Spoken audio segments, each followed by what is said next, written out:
حجاج بن یوسف ظالم تھا، اس نے اچھے اچھے کام بھی کیے تھے۔ قرآن پاک پر زیر زبریں آراب حجاج بن یوسف نے لگوایا۔ محمد بن قاسم کو ہندوستان سندھ کے علاقے فتح کرنے بھی حجاج بن یوسف نے بھیجا تھا۔ ساری خوبیاں اپنی جگہ پر، ظالم بہت بڑا تھا۔ کسی آدمی نے اس کے سامنے کونے کی طرف منہ کر کے ساتھ والے سے بات کر لی تو کہنے لگا میرے خلاف کیا، اس کو لے جاؤ، 2 ٹکڑے کر کے واپس لے آؤ۔ توتی بولتا ہے نا، اقتدار، جب کسی کے ہاتھ اقتدار ہوتا ہے نا، وہ چاہے ایک گھر کا ہی کیوں نہ ہو، وہ 10 بندے فیکٹری میں کام کرتے اور جو ان کا مالک ہوتا ہے وہ کہتا میں مالک ہوں، مجھے مانو۔ جب تو صاحب اقتدار ہوتا ہے نا، جب تو سسر بن کے بیٹھتا ہے اور کسی غریب گھر کی بہو آتی ہے 2-4 تو کہتا ہے میرا اقتدار ہونا چاہیے۔ جب میں کھانسنے لگوں تو ہر آدمی کے ہاتھ میں ٹشو پیپر ہونا چاہیے۔ جب میں بولنے لگوں تو بندھے ہوئے ہاتھوں سے ہر آدمی جی جی کرتا ہوا کھڑا ہونا چاہیے۔ جس آدمی کا، اور یہ کام بہو بھی کرتی ہے کئی دفعہ، وہ بھی کہتی ہے کہ تمہیں پتہ نہیں میں کتنا لمبا چوڑا جہیز لے کے آئی ہوں، جب میں سونے کے لیے اپنے بیڈ روم میں جاؤں تو خبردار بوڑھے بابے کو اجازت نہیں کہ وہ کھانسے۔ اماں کو چاہیے کہ اگر اس کو بڑی سخت پیاس بھی لگیا تو میرے سوتے سوتے باورچی خانے میں برتن نہ کھٹکھٹائے۔ جو جہاں بھی جس اسٹیج پہ بھی بیٹھتا ہے وہ کہتا ہے کوئی نہیں مجھے پوچھنے والا، میں مطلق العنان ہوں۔ جوان بوڑھوں کا مذاق اڑاتے ہیں، سمجھتے ہیں شاید کبھی بوڑھے نہیں ہونا، مذاق اڑاتے ہیں۔ تندرست لوگ بیماروں کا مذاق اڑاتے ہیں، شاید کبھی بیمار نہیں ہونا۔ حجاج بن یوسف ظالم تھا، ظلم کرتا تھا، زیادتی کرتا تھا۔ حضرت سعید بن جبیر ایک تابعی بزرگ تھے، اتنے بڑے بزرگ تھے کہ ساری رات نماز پڑھتے تھے، سارا سال روزہ رکھتے تھے۔ ایک دن انہوں نے منبر پہ بیٹھ کے کہا کہ حجاج ظلم سے باز آ جائے ورنہ اللہ کی لاٹھی بڑی بے آواز ہے۔ اللہ کی لاٹھی، اس کا کیا مطلب ہوتا ہے؟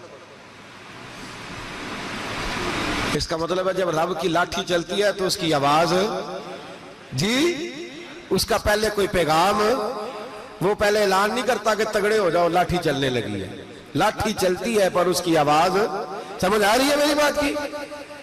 جمعۃ الوداع کے لیے تشریف لانے والے احباب خاص غور فرمائیے گا۔ حجاج بن یوسف کو پتا چلا کہ حضرت سعید بن جبیر نے میرے خلاف بات کی، بلا لیا، کہنے لگا تو نے میرے خلاف بات کی ہے؟ فرمانے لگے کی ہے۔ کہنے لگا تجھے پتا ہے میں قتل کر دوں گا؟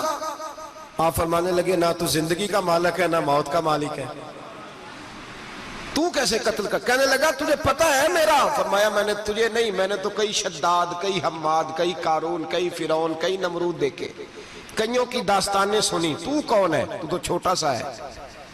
ایک جملہ ہے مولانا جلال الدین رومی کا، بڑے درویش تھے، ایک بات کہہ گئے، کہنے لگے نمرود جتنے پیسے نہیں، فرعون جتنی حکومت نہیں، قارون جتنی دولت نہیں، ورنہ فرمانے لگے میرے زمانے میں بھی کئی لوگوں کا خدا بننے کو دل کرتا ہے، کئی لوگوں کا دل کرتا ہے، لیکن نمرود جتنے پیسے، فرعون جتنی طاقت اور قارون جتنی دولت نہیں، ورنہ ہو سکتا ہے لوگ دعویٰ کر جائیں معاذ اللہ ثم معاذ اللہ۔ یہ آج سے کئی 100 سال پہلے وہ کہہ رہے ہیں، آج تو حالات بڑے ابتر ہیں، اس کی نسبت خطرناک۔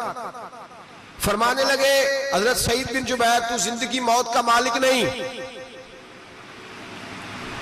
کہنے لگا پکڑو، قتل کرو اسے، لے جاؤ۔ جب پکڑ کر کھینچ کر لے جا رہے تھے نا تو حضرت سعید بن جبیر مسکرانے لگے۔ اب ظالم کے سامنے مسکرائے تو اس کو بڑا غصہ آیا، یہ میرا مذاق اڑاتا ہے؟ بلا لیا، ادھر آؤ، کیوں مسکرا رہے ہو، کیا ہوا؟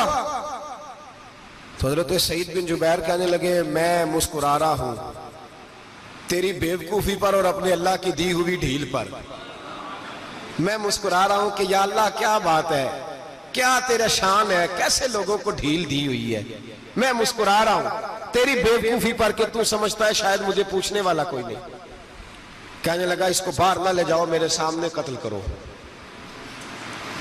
ٹھیک ہے جی، قتل کرنے لگے تو حضرت سعید بن جبیر نے منہ کعبے کی جانب کر لیا، انی وجہت وجہی للذی فطر السماوات والارض حنیفا وما انا من المشرکین۔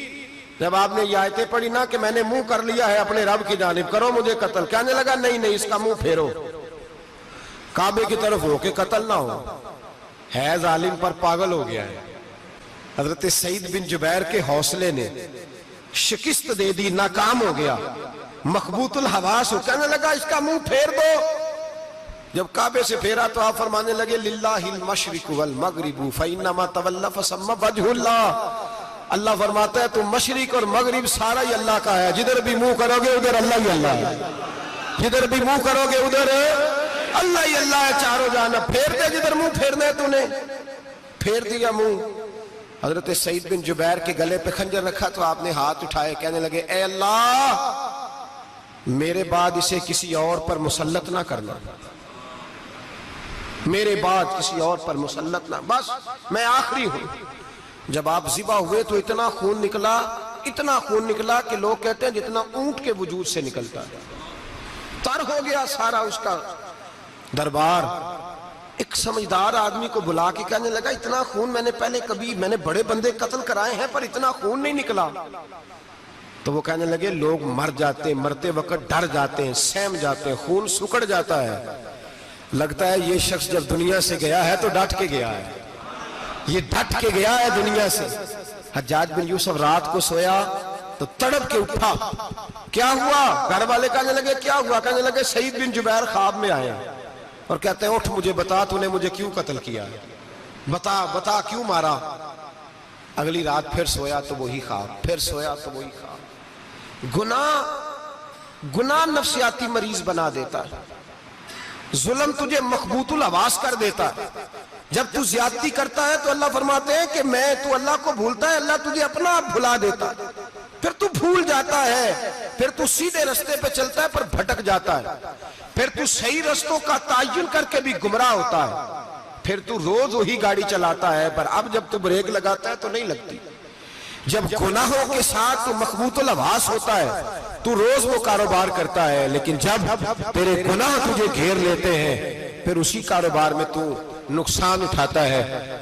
حجاج بن یوسف تڑپتا ہے، روتا ہے، یہاں تک کہ بیمار ہو گیا، پیٹ میں درد ہوتی ہے، پتہ نہیں کیا ہوا، تکلیف ہوتی ہے، پتہ نہیں، سارے حکیم، طبیب، ڈاکٹر، کوئی نہ سمجھ سکا کہ بیماری کیا ہے۔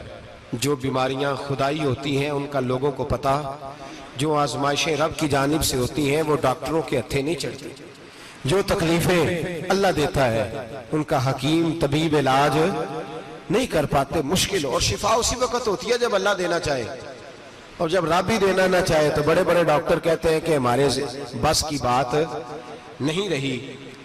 بغداد سے حکیم آئے، پیٹ دیکھا، کہنے لگے نہ تیرے معدے میں کوئی دقت ہے، نہ تیرے جگر میں، نہ کسی اور جگہ، ماجرا کیا ہے؟ ایک آخری علاج ہے، آخری، وہ کیا؟ گوشت کا چھوٹا سا ٹکڑا دھاگے کے ساتھ باندھ کے منہ میں ڈالا اور پھر ایک باریک سا تنکا لے کے اس کو اندر ڈالنے لگے گلے میں۔ وہ گوشت کا ٹکڑا جب حلق کے اندر اتر گیا، اس حکیم نے واپس کھینچا تو کیسے ایسی بدبو آئی جیسی کبھی سونگی نہ تھی۔ جانور، کیڑے مکوڑے لگے ہوئے باہر نکلے، اور جب دیکھا تو جتنے محل میں لوگ بیٹھے تھے چلاتے ہوئے نکل گئے کہ یہ کیا مصیبتیں ہیں۔ حکیم بھی اٹھ کے دوڑنے لگا، کہا تجھے کیا ہوا؟ کہنے لگے حجاج تیری بیماری زمینی نہیں، تیری مصیبت زمینی نہیں۔ کہا میری مرض تک تم کیوں نہیں پہنچ پا رہے؟ تو کہنے لگے لگتا ہے تو بد دعا کا مریض ہے، لگتا ہے تو ظلم کا مریض ہے، تو جبر کا مریض ہے۔ تڑپتا رہا، سسکتا رہا۔ ایک وقت وہ بھی آیا کہ گھر والوں نے کمرے میں بند کر کے تالا لگا دیا، دیوار سے ٹکرے مارتا۔ او بھائی، جو گناہوں کے بیمار ہوتے ہیں انہیں شفا نہیں ہوتی، جو ظلم، جبر، بربریت کے بیمار ہوتے ہیں انہیں سکون قلبی میسر نہیں آتا۔ دوائیاں ان بیماریوں کی بنی ہوئی ہیں جو بیماریاں زمینی ہیں، جو بیماریاں خوراک کی بد پرہیزی سے ہوتی ہیں، جو گناہوں کی بد پرہیزی سے ہوتی ہیں، ان کی بیماریاں، ان کی شفا توبہ ہے، ان کی شفا رجوع اللہ ہے، ان کی توبہ اللہ سے معافی مانگنے سے شفا ہوتی ہے۔ حجاج جب مرنے لگا تو بلایا، یہ رنگ بھی ذرا ملاحظہ کیجئے گا، دو چار قریبیوں کو بلایا، پتہ ہوتا ہے نا اپنے کرتوتوں کا آدمی کو، پتہ سارا ہے سردار نوکیتیاں دا، پتہ ہوتا ہے سارا۔ بلا کے کہنے لگا جب میں مر جاؤں تو مجھے رات کو دفن کرنا۔ کیوں بھائی؟ عورت ہے؟ کہنے لگا نہیں رات کو دفنانا. ٹھیک ہے رات کو دفنا دیں گے. پھر کہنے لگا جب صبح ہو جائے تو صبح ہونے سے پہلے پہلے میری قبر زمین کے برابر کر دینا, نشان مٹا دینا. کا وجہ تو کلمہ پڑھتا ہے, حضور کا حکم ہے کہ قبر کم از کم ایک بالش ایک گیٹ اونچی ہونی چاہیے زمین سے کم از کم, تو تیری قبر مٹا دے. وجہ پتہ ہوتا ہے اپنے ظلموں کا. کہنے لگا مجھے پتا ہے لوگ میرے مرنے کے بعد میری قبر بھی نہیں چھوڑیں گے. دنیا میں تو میرے جبر کی وجہ سے کوئی آ نہ سکا, لیکن میری قبر بھی لوگ جنازوں میں باتیں شروع کر دیتے.